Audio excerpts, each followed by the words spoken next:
ജനങ്ങളെ വെല്ലുവിളിക്കുന്ന ഒരു ഗുണ്ടയ്ക്കും കേരളത്തിൽ സ്ഥാനം ഉണ്ടാവില്ല.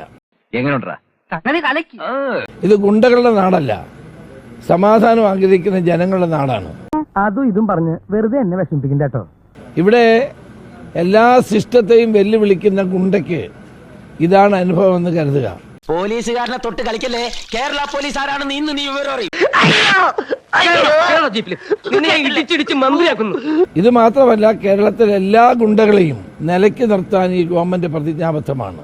ഇമാതിരി ടീമിനെ എന്റെ കൈ കിട്ടിയ ഞാടി നല്ല ഇടിയിടിക്കും. അതാവണം പോലീസ്. ജനങ്ങളുടെ സമാധാന ജീവിതം ഉറപ്പുവരുത്തുക എന്നാണ് ലക്ഷ്യം. നല്ല സന്തോഷമായി. നൊട്ടോറിയസ് ആയിട്ടുള്ള ഗുണ്ടകളും സാമൂഹ്യ വിരുദ്ധന്മാരും ജനങ്ങളുടെ സ്വൈര്യ ജീവിതത്തെ തകർക്കാൻ ശ്രമിക്കുകയാണെങ്കിൽ ശക്തമായ നടപടി ഉണ്ടാകും. സീനൊക്കെ ഇനി മാറും. പിക്ചർ അഭി ഭി ബാക്കി ഹൈ ഭായ്. ആ കാര്യത്തിൽ ഒന്നും ഒരു വിട്ടുവീഴ്ചയില്ല. ഓണം കൂടെ വരികയാണ്. ഈ ഓണക്കാലത്ത് ജനജീവിതത്തെ അപകടത്തിലാക്കാമെന്ന് ഒരു ഗുണ്ടയും കരുതണ്ട. എന്റെ പൊന്നു സാറേ, അല്പം ചട്ടം പിത്തരില്ലാതെ ഇവിടെ ജീവിക്കാൻ പറ്റത്തില്ല. ഇങ്ങനെയൊക്കെ പോയി നിന്റെയൊക്കെ പറഞ്ഞ സ്വാഭാവിക പറഞ്ഞായിരിക്കും. അതെന്താ ഇവനെയൊക്കെ നാട്ടുകാർ തല്ലി കൊല്ലുന്നേ. പോലീസ് സ്റ്റേഷൻ കേന്ദ്രീകരിച്ചുകൊണ്ടുള്ള ഓരോ അവരുടെ ലിസ്റ്റുണ്ട്.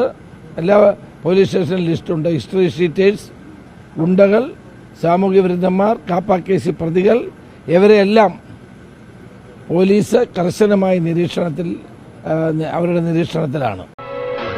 സാർ എല്ലാം തകർന്നു. വീട്ടിൽ തന്നെ ഇരുന്നാ മതി, പുറത്തോട്ടൊന്നും ഇറങ്ങാൻ നിൽക്കണ്ടാട്ടാ. അതുകൊണ്ട് ജനങ്ങളെ വെല്ലുവിളിക്കാൻ ആരെയും അനുവദിക്കില്ല, ഒരു സംശയവും വേണ്ട. കേരളം ഗുണ്ടകളുടെ പർദീസയല്ല, ജനങ്ങൾ ജീവിക്കുന്ന നാടാണ്.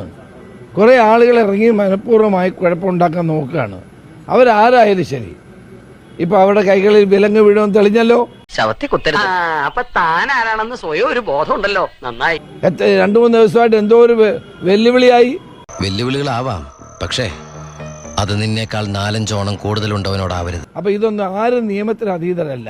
അതുകൊണ്ട് നിയമത്തെ വെല്ലുവിളിക്കാൻ ആരെയും ഈ സംസ്ഥാനത്ത് അനുവദിക്കുന്ന പ്രശ്നമില്ല. അക്കാര്യത്തിൽ ഒരു സംശയവും വേണ്ട. ഒരു രാഷ്ട്രീയ സംരക്ഷണവും അതിനകത്തിൽ പ്രശ്നവുമല്ല. വല്ലാത്ത തലവേദന, ഞാനൊന്ന് കിടക്കട്ടെ. അങ്ങനെ പറയണ ആളല്ലല്ലോ കുമാരേട്ടൻ.